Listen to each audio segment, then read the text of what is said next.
How many of you have birthdays in August? Nobody.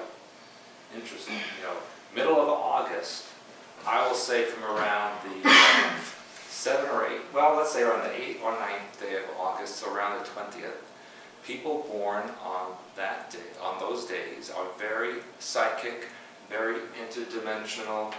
They're able to use their minds in ways that other people cannot. And that is because of the cycle of the Earth. August 12th, why is that important? Not just for the Montauk Day, but also because it was energetically the Earth's birthday. So that if there was a calendar that existed when the Earth was created, it would have had a birthday on August 12th. That's when the biorhythm of the Earth is the highest. It's the highest peak of energy on August 12th, which is this month. Yes, so there's a lot of sabotage, a lot of stress going on. So I'm going to ask you, as individuals, have you been having more stress than usual in the last couple of months? Yes, no, maybe? Yeah, I think, knowing some of you personally, yes, I know. When these things happen, you have to remain in your center all the time. And you're over so worked, meant to work, all that kind of stuff. And quite honest, and I admit in front of witnesses now, I'm admitting in front, turn the camera on. I didn't stay in my center recently, and I failed my test. I did. And I keep saying, well, and she says, oh, it's another test. And I'm thinking, you know, I don't want any more freaking tests, okay? I'm done taking tests. I'm not studying anymore. I'm not going to take the test. I'm done. But that's why we're here. We didn't come here to, you know, eat bonbons and float around on a cloud, although that would be nice once, you know. That'd be nice to do that. I also see a lot of people in my, I can't even say mine, but in the general field that metaphysical, unconventional, conspiracy, whatever you want to call it, people who are in that kind of work have had extreme difficulty and sabotage in the last few months. I'll mention David Icke, you know, because it's on the public internet, you know, and his ex-wife, Pamela, also Pamela, I hope you're a different kind of Pamela than that. She's now creating a website. It's up. It's up, you know, attacking him and talking about how she lived with him and how horrible he was, and what he's saying is one thing, and what he's living is something else, basically. Yeah. So all this is going on, and here's one way to look at it. That, and you know, when you have a group of people who are in power, and there's another group of people who are undermining that power, what do? Of course, there's all kinds of things you can do, but you do things to undermine them as well. You retaliate with information, with activities, events that help to eliminate or destroy those people. And so I'm looking at it partially as maybe we're getting very close to something. You know, the Kuiper Belt work that we do is getting very intense. I'm getting a lot of information now from people overseas who are part of that and tell me something's going on. The work we've been writing about and talking about, it's touching a lot of nerves. Hyperborea was and especially when I started doing the Hyperborea research. And you may recall last year when I was in Russia that when I did my seminars and lectures in Russia, they all said to me that they agreed with everything that I'm saying, except I left out a very major piece. And I said, you know, of course I was insulted, and I said, well, what did I leave out? And they said, well, Russian people are descendant of Hyperboreans. Now, how many of you have heard of Hyperborea before? Just a couple of you. And the Greeks, the ancient Greeks actually talked about it. The word Borea was the word that the Greeks used for the north wind. When the wind would blow and cold, they called it Borea. And Hyperborea means the place beyond the bore where the wind comes from the north. And the Greeks, and this is Greece, and they talked about an ancient land up at the they didn't know about the North Pole because they didn't know that existed. And they thought it was way beyond the mountains. They said in a place where nobody lives, and they said it was a superior civilization that was ancient, and it kind of existed at the same time as Atlantis. And I'm going to talk to you about that in a little bit. So I guess what I want to tell you just for that beginning part is that if those of you who are having stressful situations, overwhelming, and it can be very overwhelming, you just, even if you don't want to do it, you have to stay in your center. You have to ground and balance yourself, and don't overreact like I did, but just briefly. And, well, it was comparatively brief. I didn't go like crazy for weeks at a time, did I? No, just a day. Just days. Yeah. And so, throw the woman in the dress. And so, we just have to always ground and realize, which is hard to do, I attracted that. You know, all those crazy people, all those people who did, I attracted them.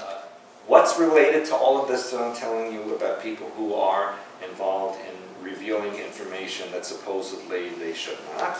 What's the big story? Come on. Snowden? Yes. Yes. And where is he? There's a connection. Russia now? Yeah, they gave him asylum. Yeah. Yeah, they gave him a temporary asylum, which means for 1 year he can go wherever he wants in Russia and do whatever he wants.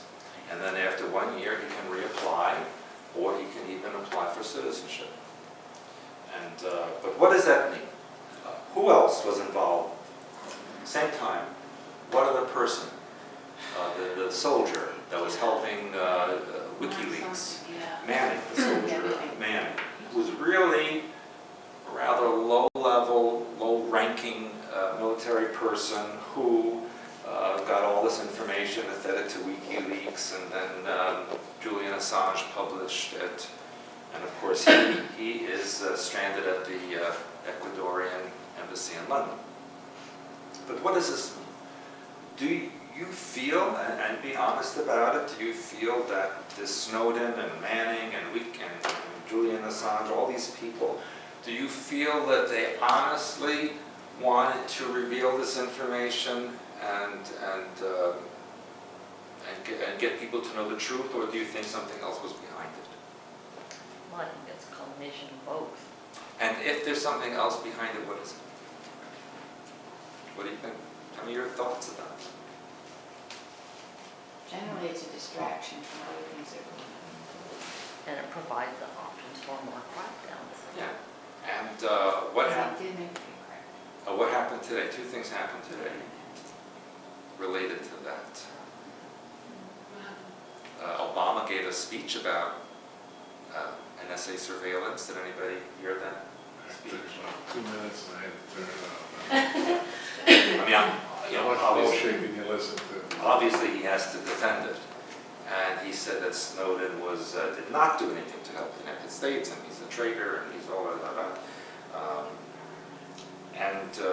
Manning got a prison sentence, but the major charge was dropped, which was aiding the enemy. So that was dropped, but it didn't make a difference because he still could get 300 years in prison. So it didn't make much of a difference, really. Do you think that these people harmed their country? Do you think they harmed you or the government, or what do you think? But now people are thinking, hey, they're reading my emails, they're listening on my phone, you know, they're monitoring me. And yet, as I was also telling Rodrigo today, there was a survey on CNN, and the survey asked the public, do you think that drones are a help to stop terrorism? And almost 80% of the people said, yes, I think it's a good idea. 80%. Well, of course, we don't really know if that's a real statistic or But, something that they're promoting. Yeah, my opinion is, I think, and I've stated this a while now, Snowden, the WikiLeaks, Manning, all of these people, I think they were set up. I think they were purposely programmed to undermine the government and the military and the intelligence agencies. And I think it has a lot to do with the Fourth Reich. I think it has a lot to do with the Kaitako.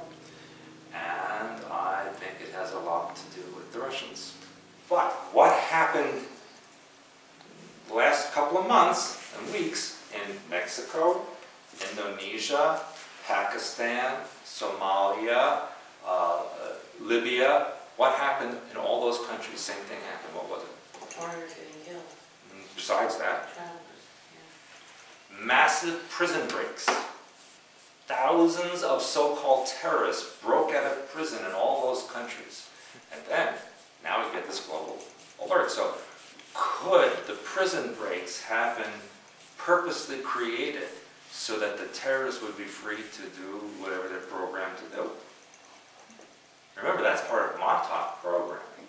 Assassin, vigilante, suicide, all these things is part of Montauk programming. All these so-called terrorists are trained by U.S. and Britain. So all of these things are staged to put fear in you, to like I said, accept the story I told you before about the drones, that the drones are a good thing. And drones are scary. Do you ever see a drone? They're very scary. I told you when I was in Russia, one flew right over my head and hovered there. And the first time I thought it was a bug. I said, look at that giant bug. It was like a bug with legs and everything.